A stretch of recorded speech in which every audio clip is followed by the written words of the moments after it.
Welcome to episode 1 of Shadows of the Mind, a chilling series where fear takes on a life of its own. Tonight, we introduce Jacob Hart, a reclusive author investigating the nature of fear, and Elias Cross, a man whose haunted diary holds stories that are anything but fiction. Two lives, connected across time, both drawn into a web of terror that questions the boundaries of reality and sanity. As Jacob begins reading the diary, a question lingers in the air. What do you fear the most?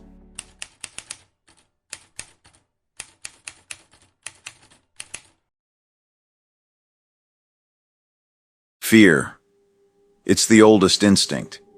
It's the invisible thread that binds humanity to survival and to suffering. Did you know that chronic fear rewires the brain? It leaves scars, not on the skin, but deep within the neural pathways. Studies have shown that prolonged fear alters the amygdala and shrinks the hippocampus, the part of your brain that helps you think clearly. It's fascinating, isn't it? Fear keeps you alive, and yet it destroys you from the inside out. Jacob Hart knew this better than most. A celebrated author, Jacob was famous for peeling back the layers of human psychology. His books delved into the abyss of the human condition, unearthing its darkest corners. But fame didn't make him immune to his own demons.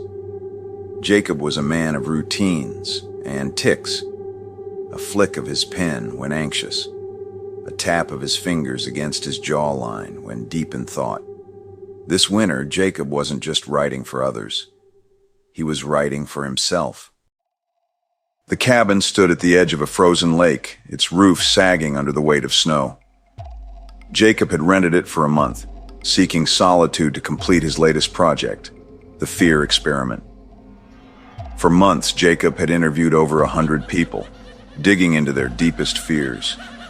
Not the cliché phobias of spiders or heights, but the visceral, life-altering fears, the kind you don't share with anyone. He wanted to know, how does fear manifest? How does it shape us, twist us, break us? As he unpacked his things, his eyes fell on a dusty old book that had been left on the cabin's lone shelf. A diary. Its leather cover was cracked with age, the spine barely holding together. Curiosity sparked, and Jacob flipped it open. The first entry was dated December 19th, exactly the day he arrived, but over 50 years ago. The name scrawled across the first page was Elias Cross. Elias was no ordinary man. The diary revealed a life of shadows. A police officer turned disgraced private investigator. A man who once served the law, but now skirted its edges. He was hired to clean up messes that no one else dared touch. What struck Jacob wasn't just Elias's gritty profession.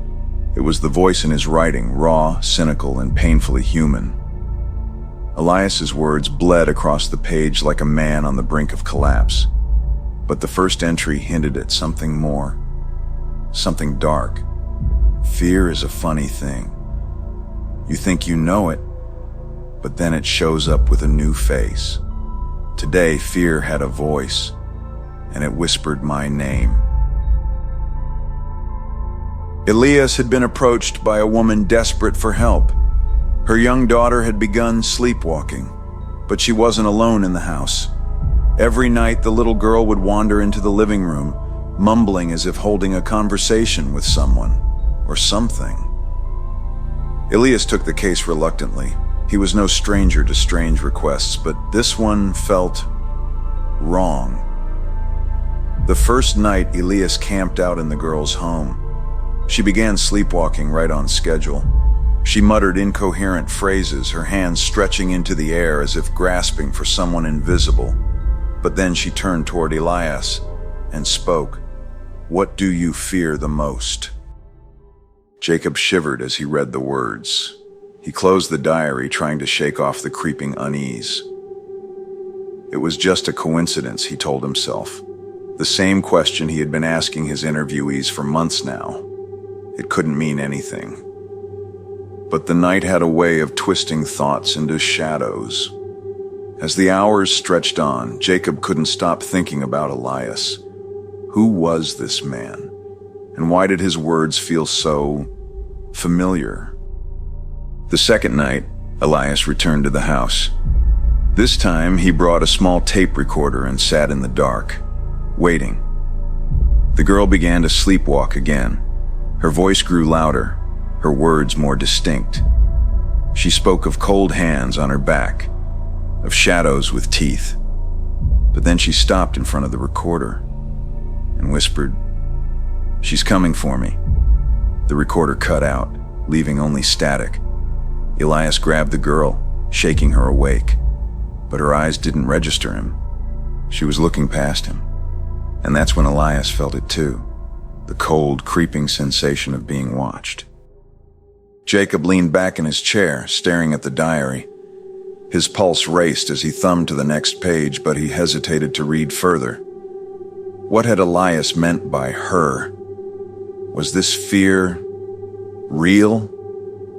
Jacob stood and poured himself a drink. As the liquid burned down his throat, he felt the silence of the cabin press in around him.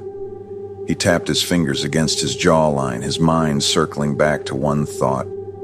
What do you fear the most? Unable to resist, Jacob opened the diary to the next entry. It was dated just one day later, and the scrawl was hurried, frantic. Elias had moved on to another case, but the words chilled Jacob to the bone. I thought I'd left her behind, but fear doesn't let you go that easily. The next case was worse. Jacob turned to the window, his breath fogging the glass. Outside, the snow fell steadily, silent and endless. And for the first time since arriving, Jacob wondered if he should have left this cabin while he still could. Thus begins the journey into shadows of the mind. Jacob has only just scratched the surface of Elias's story, but already the shadows are growing deeper. A mysterious diary, a man's dark past, and a shared journey through fear's twisted corridors. But the question remains, what lies ahead for both of them? And perhaps the most chilling of all, what do you fear the most?